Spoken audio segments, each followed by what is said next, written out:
Remember now, we have one enemy. He's like an octopus with several tentacles, and each one of those tentacles morphs to take the shape, the face of the culture, the face of the family, whatever he can do to seamlessly integrate and simulate himself into society. Being the wisest man on earth, do you really think that the King Solomon fell for booty? No, he was thinking way beyond that. Those who don't have the scope or the realm of possibility of pressures that could be on him couldn't think like that. So let me tell you, it was more than about that, because I don't believe he was just securing power for himself, but in attempting to secure power transgenerationally, but without seeking the one who was the power that controls all powers and the one who gave him the wisdom in the first place. He could get what he wanted anytime, and he didn't have to marry them for that. So let's think about that. There is a culture today, many cultures, where there are hybrids of the supernatural and man.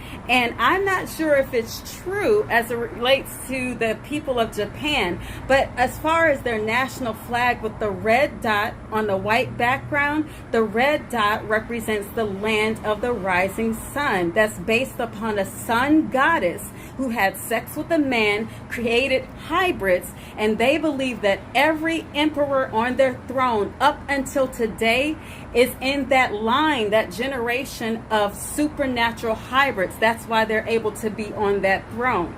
I believe that was the objective of Solomon, and that was one of the many tentacles of Satan that he was using as Solomon tapped into that high level of spiritual illumination of wisdom. So that same thing that's been enacted out in many cultures today, including like in Japan, I told you, I believe that is the same vein that Satan visited Solomon with, and he was trying to do it. Unfortunately, the very thing that he was trying to secure, he sabotaged, because when you continue reading the book, his sons had to pay for his consequences. And for those in his bloodline today, I believe they're still paying for the consequences of seeds that have not been corrected due to our ignorance. We think, oh, that's hocus pocus.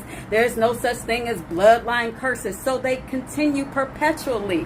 God wants his blessing to be transgenerational, and Satan knows that. So he comes up with schemes for his curses to come through bloodlines transgenerationally, and then he blocks the minds of people and the ears, so you think it's not true. You think it's hocus pocus. But believe me, the wisest man on earth, I think he was seeing that in his vision. But instead of seeking the one who gave him the power in the first place, he sought after the gods who were created under the Creator. Don't be him.